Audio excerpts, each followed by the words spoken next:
Good morning, good afternoon, good evening, wonderful people, lovers of freedom all over the world. Wherever you are joining us from today, you're highly welcome to this wonderful YouTube platform that gives you only quality news and information on all the activities happening in Biafran territory. Please subscribe and make sure you turn on your notifications so that you can get notified whenever we drop our spanking news. Also, please, we urge every follower of Let's Talk TV to support us in any way you can. Continue to support us, and those who have shown their support, we thank you. All you have to do is just to send us a message, and we will send you, the particular account details of how you can support Let's Talk TV. Also, continue to support the Biafran struggle in any way you can. Now, without wasting much of your time, let me go straight, to give you the update concerning today's video that you are about to watch. This video is a very important one, and this is coming directly from Prime Minister Simon Èkpá. It's a continuation of the wonderful order that he gave to Biafrans. Listen to the way he spoke concerning the issue on ground. But meanwhile, it's a very serious issue that all Biafrans needs to know at this point in time. General Musa, the Chief of Defense Staff, have actually given a warning to Biafrans. Why I am particular about Biafrans is that I think this information is for Biafran. Indirectly, Musa made a statement, and I know truly that these people have been hit badly. When the Prime Minister Simon Èkpá have been, since he has been giving us update about how the Nigerian, terrorist government has been collecting woto in the hands of the Biafran Liberation Army, people felt he was lying, or people felt he was just talking. So many people, even our Biafran brothers, have actually turned to doubting Thomas or doubting Thomases in this struggle. And that is why, some of them do not want to listen to the truth. When you speak the truth, they tell you are speaking gibberish, you're talking trash, because these people have failed to live with the truth. This lie, this deceit, the Nigerian government have failed them with has entered deep into them. So they believe that nothing is true. They believe that someone cannot actually come out and speak out the truth. This is what you get from a government who keeps on lying to the people. Now, the people are so used to the deceit and the lies that they cannot even see the truth and believe it anymore. Now, General Musa made a statement that they are going to avenge, the death of their soldiers that were killed. He wasn't specific about it, but we know that they lost a lot of soldiers in the ongoing WAR in Biafraland. So General Musa came out and said they were going to avenge it. This is a very serious warning to all Biafrans. They are going to come back. They are going to come back. And this time around, they want to hit Biafrans, both those who are fighting and those who are not fighting. So at this point in time, you see, innocent women will all be hit badly. This is a very critical time that all Biafrans needs to get every information from the Prime Minister and adhere to it at proper time. Go and mark my word. These people are coming and they are going to be hitting every corners of Biafraland.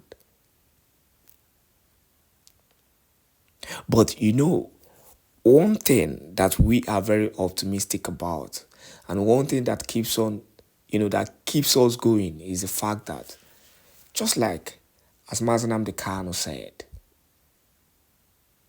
They will kill us, we will kill them. But at the end, Biafra will come. A lot of people will go down, but that will not stop the struggle. This has actually proven that truly the Biafran Liberation Army, they are working. And the Nigerian government to come out, if the Chief of Defense Staff can come out and agree to this indirectly, that means these people have been hit badly. And that is a reality. We give kudos to Prime Minister Simon Èkpá for the work he has been doing. And we give kudos to the Biafran Liberation Army who has been doing the needful, standing in the war front and standing and making sure that the people are being protected. Please share this video to as many groups and platforms as possible right now. Then they will find out the truth. The report said that both nations, Biafra and Amazonia, are looking for safe haven, and that will destabilize the region. Like I've said before, we start having an attack. It is not us that destabilizes the region. The region has already been destabilized by the invaders, whose ulterior motive is to turn everybody into Islamic State, either directly or indirectly. And we have no choice. We are left with no other choice than to defend our land, defend our women and our children. And today it is happening. I can never, ever back down, step back an inch from the decision that we have made to liberate ourselves from the shackles of this particular subjugation. That the enablers, both the enablers, their sponsors, the invaders, has brought on our people. Our decision is what is going to work for us. Yes.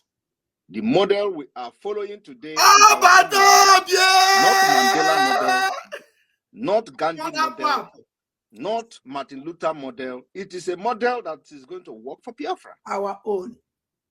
Because we are in a different era, yes, my people. And we are facing completely different problem. Yes. The complexity of the problem we are facing today requires a very different approach. So when anybody tells you to go and look how other people did it, tell them we are not looking at how any other person did it. We are looking at how we are going to do it in our own way to solve our own problem. And I will continue to say it anyway. We have found a way to make sure that Nigeria does not kill us again and go free. We have found a way to fight our way out of Nigeria. Yes. And that way is the only way that works for us. Not me going on hunger strike. It doesn't move Nigeria. Nigeria will celebrate it.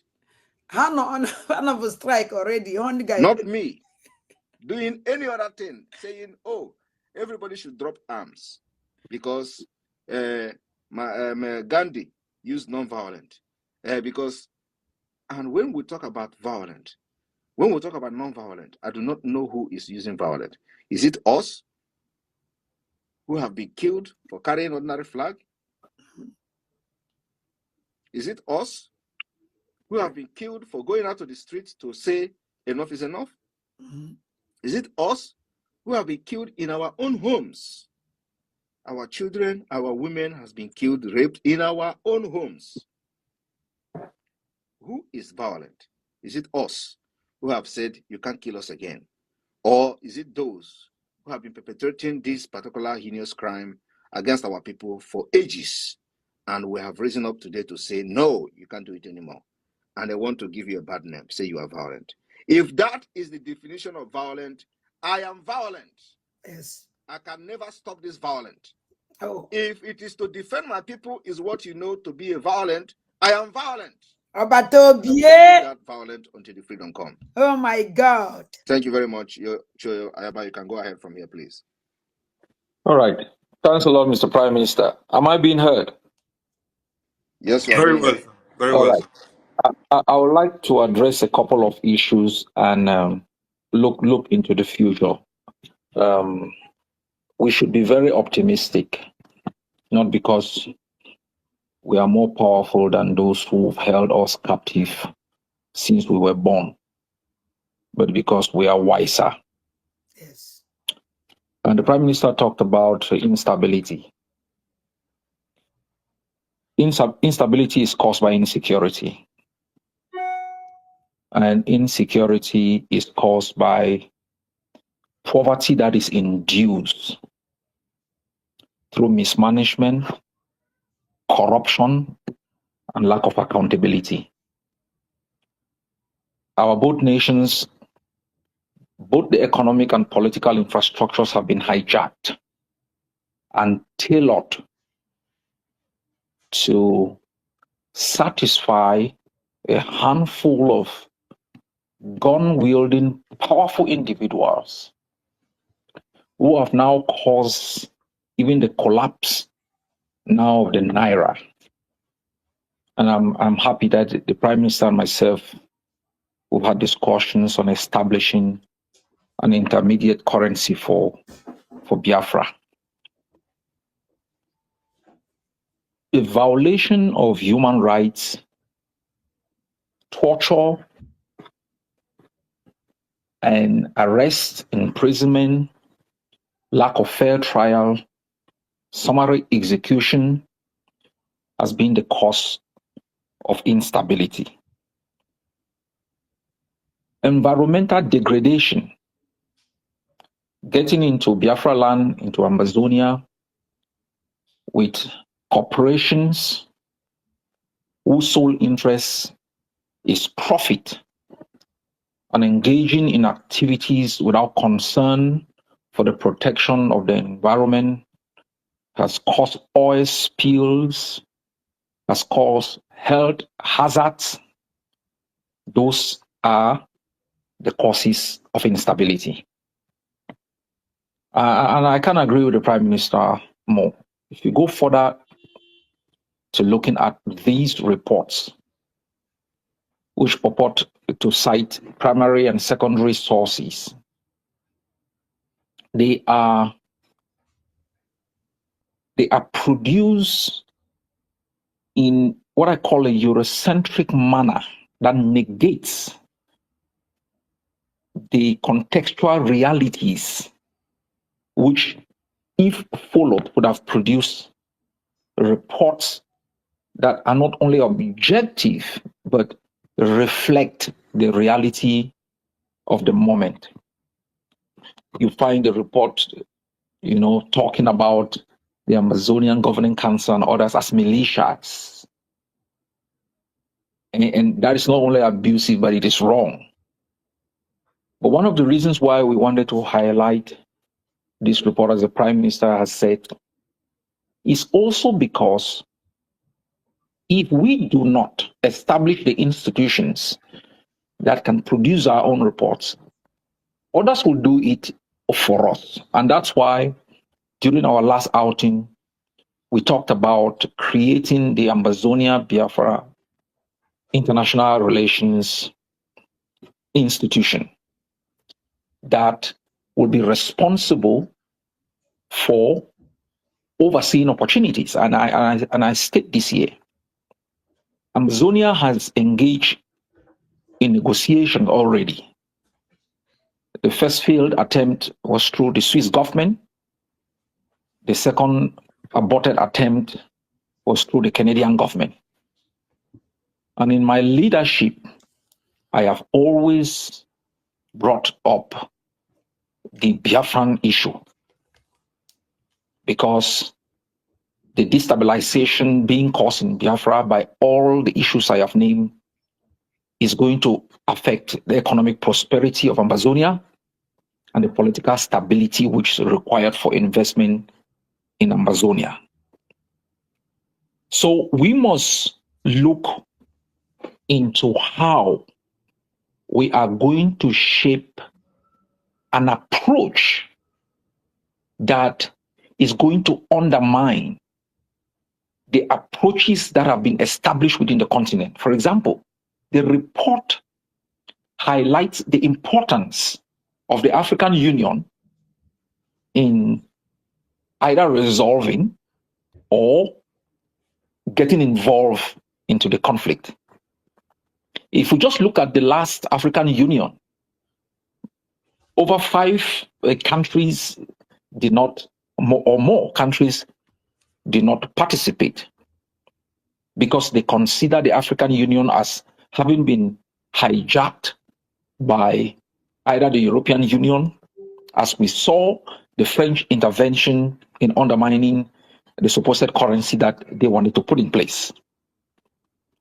We have also realized that the African Union is made up of friends who safeguard the interests of friends, do not have the interests of the constituents they represent, do not have the interests of the millions of Africans.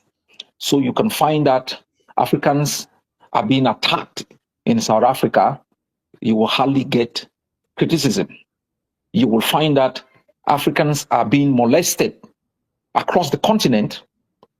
The heads of states that are overseeing these countries for the interests of foreign corporations can never be held to account because the other countries that are supposed to hold them to account are also ruled by individuals who are either corrupt, inefficient, or dictatorial in their economic and political approaches.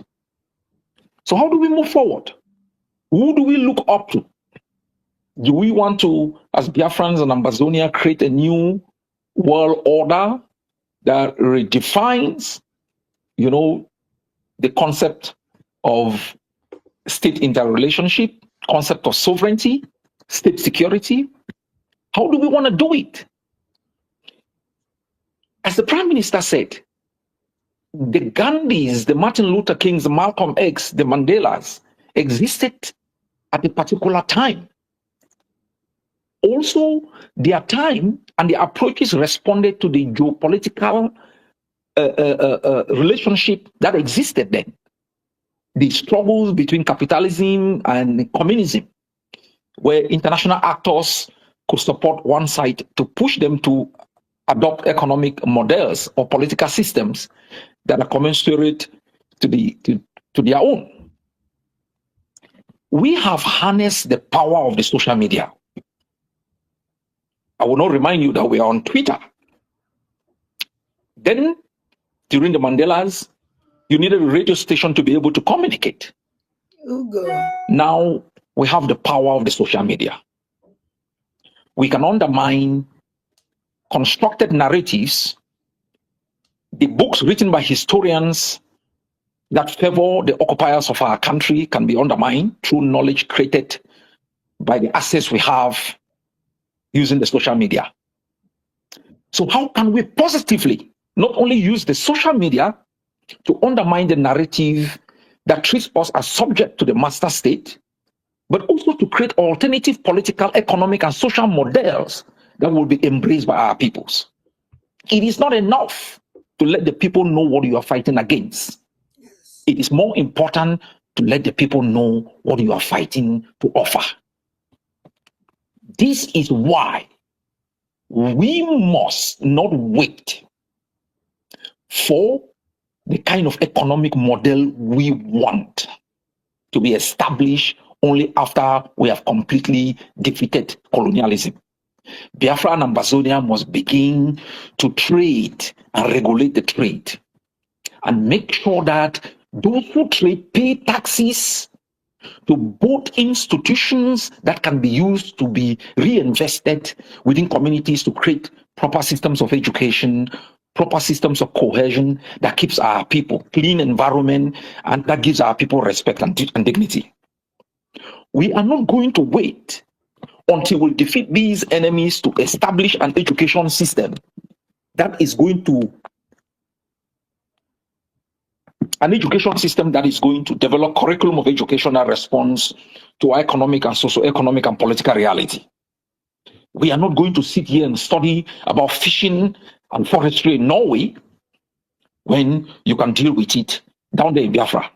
I told Ambazonians the other day, Singapore got palm, I think from Inigo. Singapore, what it produces in terms of monetary value in palms is $11 billion a year from palms imported from Biafra. It has established a palm industry and subsidiary industry through palm production that creates jobs and opportunities, and that is able to capture the economic potentials, further training, transform the resources at base. So you don't produce palm nuts, you are not able to benefit from it. We are not going to wait until the collapse of these systems to begin to build the kind of society that we promise our people. That is why I agree with the Prime Minister that our own models are different. We are not also going to wait until freedom to shape international politics. When I started discussing with diplomats, I came to realize how limited they were in terms of content, in terms of knowledge. Their knowledge was captured through colonial prison, through economic interest. I came to realize that though France is supporting Cameroon, France has more investment in Nigeria than it has in Cameroon. You see? My people, we are the game changers. We are the disruptors. And I want us to think. We are billionaires, not based on the amount of money that is stuffed in our account, but based on the ideas that we have that can transform our societies today. We have today disruptor machineries that can turn the wasteland in the delta, all the spilled oil, into clean drinking water that can save the health of our people, into manure that can be invested in the agricultural sector, into electricity that can power every household. The waste that is produced by our occupiers, if we bring ourselves together, we are going to employ the new technology that will turn that waste into clean drinking water. A sick population is not good for economic production. A sick population cannot accumulate wealth. Half of our population are sick from diseases that can be treated, but deliberately abandoned so that you can be dependent on your occupier. Our health infrastructures have been collapsed, where billionaires have their coffers stuffed with a lot of money. Our environment has been destroyed. The destroyers are flying private jets and living in hotels that you and myself and our children, our great-grandchildren, the next generation, if we don't fight today, will never dream of living in those places. Yes. They are dancing in Aso Rock. They are making birthday parties in Yaoundé. And you are in exile, struggling to find a space to call home, a place where you can even bury your own dad and find his grave next time, not ravished by dogs. This is what we face. But what we face also provides us an opportunity, not only to be people who complain about the international system. What have we got to offer? We've got to organize ourselves. And I'm glad the de facto government in the homeland is going to be the true representatives of the Biafran people. It is going to organize communities. It is going to make sure that it creates infrastructures and systems, credit systems that can give the poor farmer credit to be able to invest and create wealth and send the children to good schools. Create a curriculum of education that is going to teach your children how to be mechanical engineers, how to produce beauty. Not to tell you that a hairdresser is bad. Being a mechanic means you're stupid.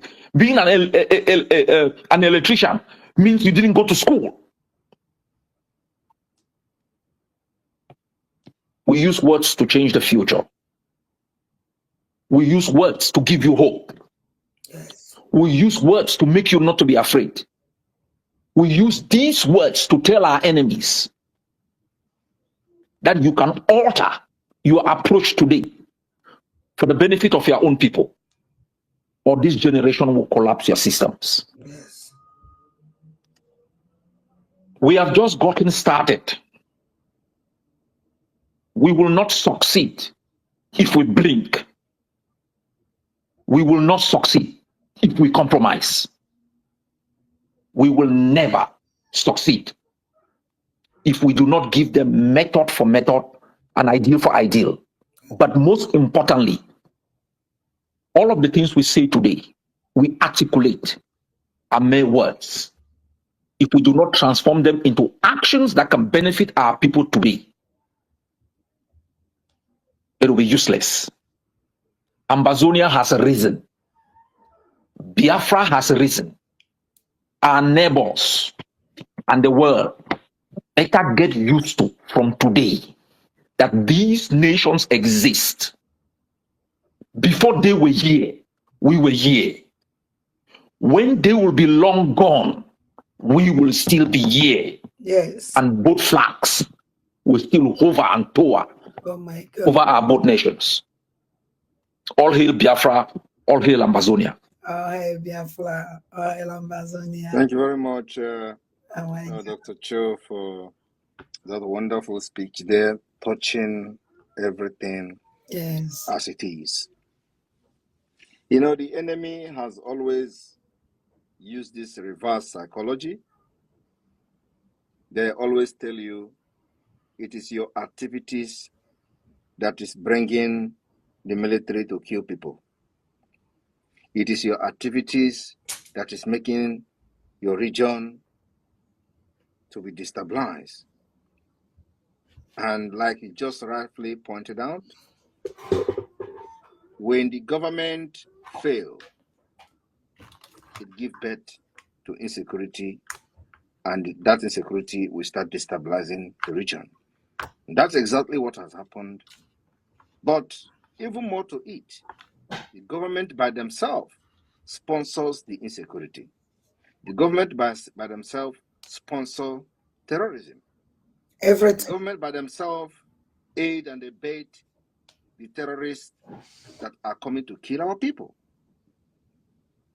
That has led to what is happening today. But you know, when we start defending ourselves, just like you and I have started doing for our both nation, they all forgot how bad it were before you even came to the picture. They all forgot how bad it were before Simon Èkpá even came to the picture. That before Simon Èkpá came to the picture, people are being killed in their praying ground. Before Simon Èkpá came to the picture, women, children, heads are being cut off in their villages. Yes. Before Simon Èkpá came to the picture, markets were being burnt. And this has been what our people went through before now. But today, what they will tell you, how Dr. Cho destabilized Amazonia, how Simon Èkpá is one responsible for bringing the military to kill. All those things, they call them reverse psychology. And you know, because we know exactly the importance of freedom of our people, what it will be, how the future will be bright, the education system, social service system, pro-social amenity from the government, because we have lived in the Western world and we have come to understand how the system works here. And that is why we said enough is enough. Not only that we are also very much versed in international law, the same law that many of these countries, including Cameroon and Nigeria, are signatory to, which are the Universal Declaration of Human Rights. Self-determination right of the United Nations, Nigeria ratified it. The same thing, the African Union, the Charter of African Union on Human Rights and People's Rights, Article 21.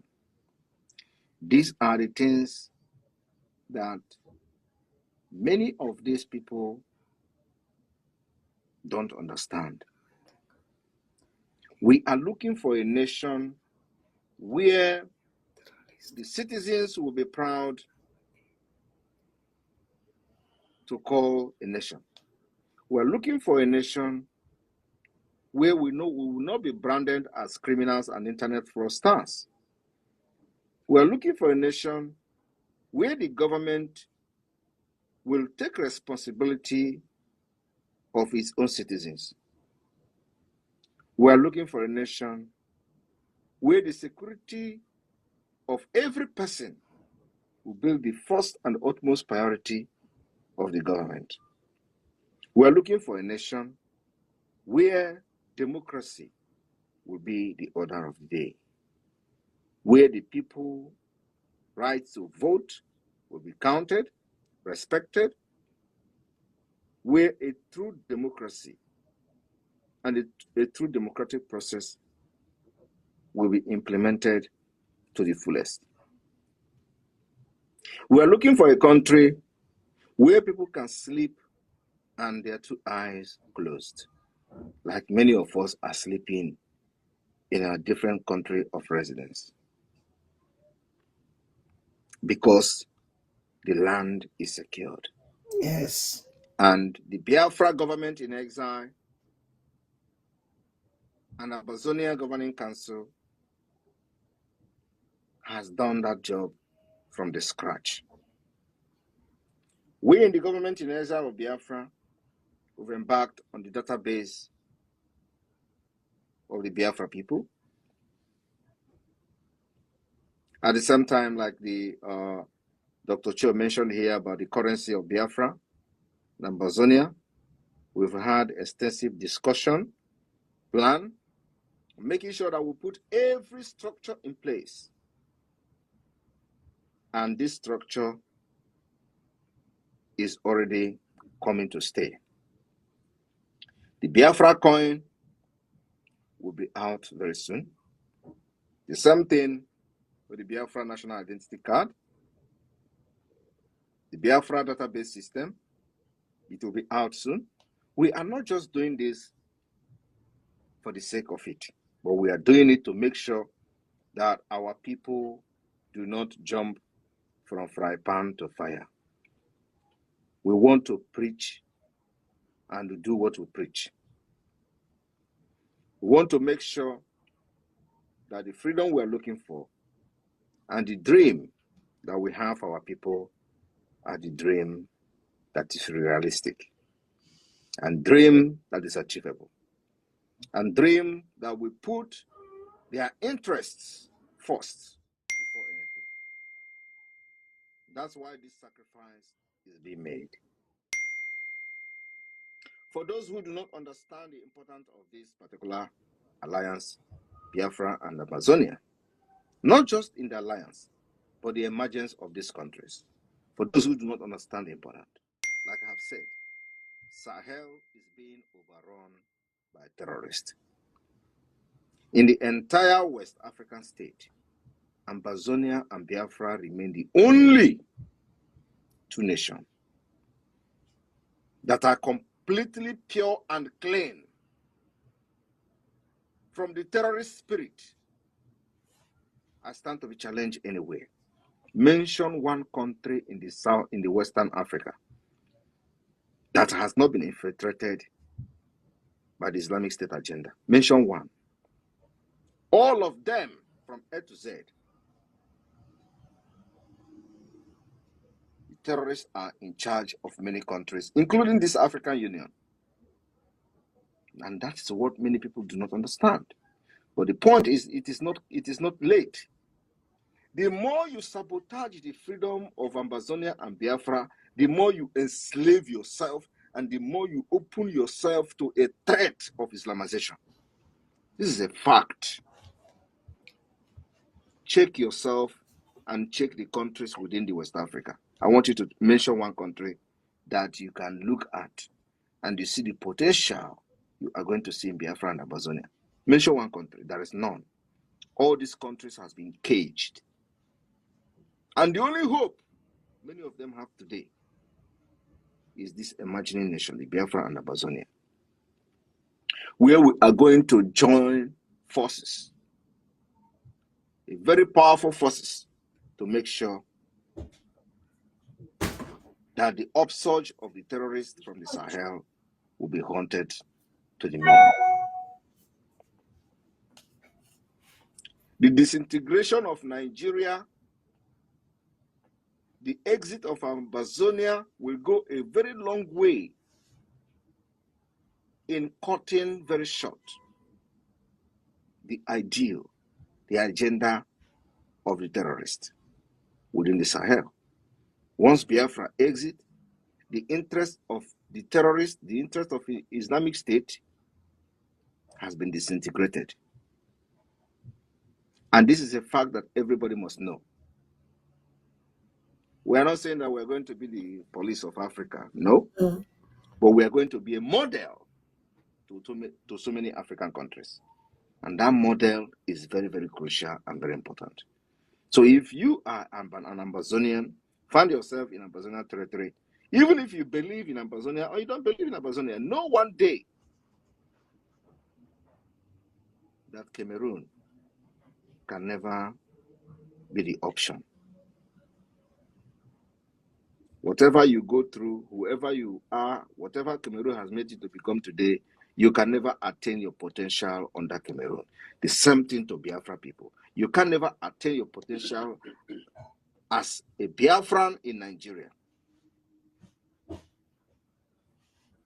Today, the hunger in Nigeria, the hardship in Nigeria is ringing bell. And you know, only Biafra people are the ones that are not protesting. The reason being that we have never relied on government.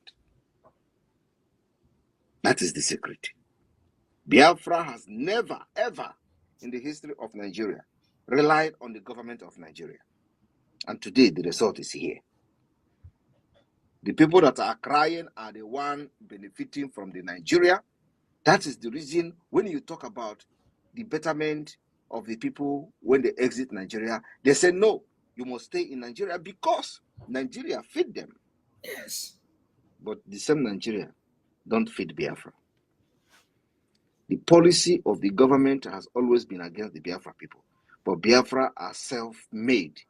You are already autonomy on your own. So whatever the policy the government put, it doesn't affect you because you have built your economy by yourself.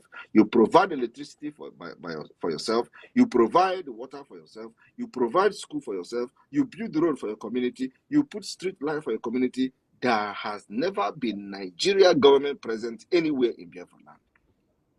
And when these people who have been living on Nigeria government fund, palliative and all that, now the palliative is not that they are crying, waiting for Igbo people or Biafra people to start shouting, oh, the hunger is too much. They can never shout because they has never relied on Nigeria government for their existence.